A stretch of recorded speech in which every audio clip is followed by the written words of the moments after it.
Doa pembuka, terpujilah Engkau Tuhan yang senantiasa memberkati kami pribadi lepas pribadi dalam setiap aktivitas kehidupan kami. Kami akan memulai segala kegiatan kami pada pagi hari ini. Engkau yang memberkati kami, terlebih firman-Mu yang akan menjadi pedoman bagi kehidupan kami. Berkati hati dan pikiran kami supaya kami dipenuhkan oleh hanya karena firman-Mu. Di dalam nama anak-Mu Tuhan Yesus Kristus kami berdoa kepadamu. Amin. Firman Tuhan yang menjadi pedoman dalam menjalani hari ini di hari Jumat tanggal 20 Februari tahun 2026 tertulis di Filipi 2:9, itulah sebabnya Allah sangat meninggikan dia dan mengaruniakan kepadanya nama di atas segala nama. Demikianlah firman Tuhan. Bapak, Ibu, Saudara yang terkasih dalam nama Tuhan.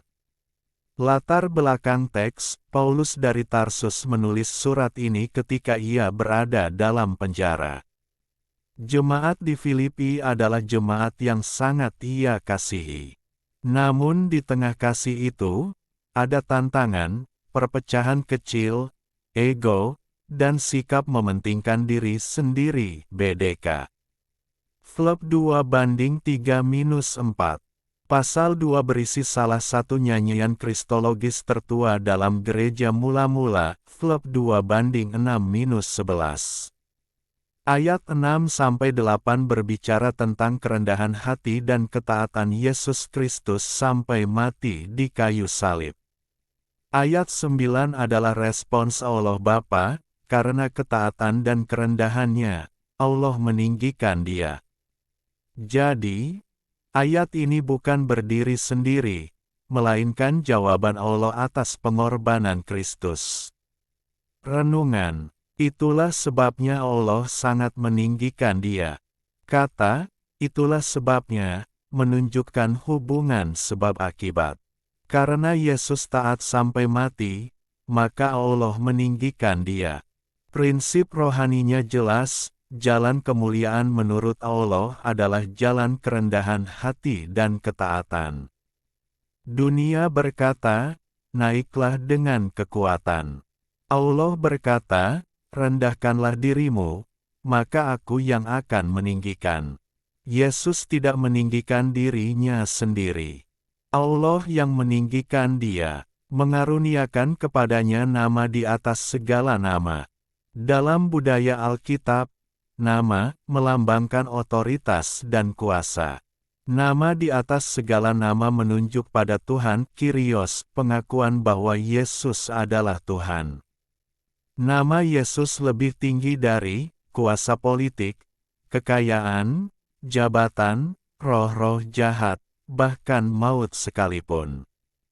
Karena itu, ayat berikutnya berkata bahwa setiap lutut akan bertelut dan setiap lidah mengaku bahwa Yesus Kristus adalah Tuhan.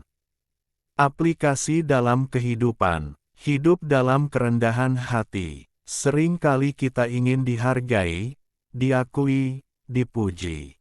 Namun firman Tuhan mengajarkan, jangan mencari kemuliaan sendiri. Biarkan Allah yang meninggikan pada waktunya. Dalam keluarga, pelayanan, pekerjaan, melayani tanpa pamrih, tidak mudah tersinggung, tidak mencari pujian. Kerendahan hati bukan kelemahan, tetapi jalan menuju kemuliaan Allah. Mengakui Yesus sebagai Tuhan dalam praktik hidup.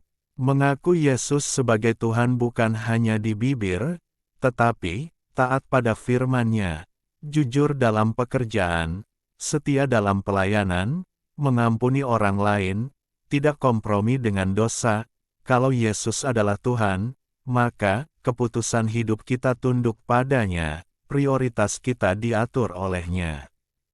Penghiburan dalam penderitaan. Yesus direndahkan dahulu, baru dimuliakan. Artinya, jika kita mengalami kesulitan karena kebenaran, itu bukan akhir cerita. Allah melihat, Allah tahu, dan Allah sanggup meninggikan pada waktunya. Seperti Kristus tidak berhenti di salib, hidup kita pun tidak berhenti pada pergumulan. Penutup, Filipi 2:9 mengajarkan kita bahwa jalan Allah berbeda dari jalan dunia. Kerendahan mendahului kemuliaan, Yesus adalah Tuhan atas segala sesuatu. Mari kita hidup dalam kerendahan hati, ketaatan, dan pengakuan bahwa Yesus Kristus adalah Tuhan. Kiranya namanya ditinggikan bukan hanya dalam liturgi, tetapi dalam seluruh kehidupan kita. Doa penutup, terima kasih Tuhan untuk firman-Mu yang memberikan pemahaman dan kekuatan untuk memenangkan hari ini di dalam kemuliaan nama-Mu.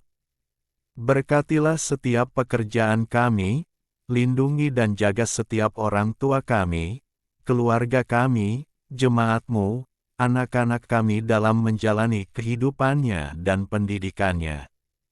Kami serahkan hidup kami hari ini, esok dan untuk selamanya ke dalam tangan pengasihan-Mu. Di dalam Yesus Kristus kami berdoa dan mengucap syukur. Amin.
Tapos ang mobilya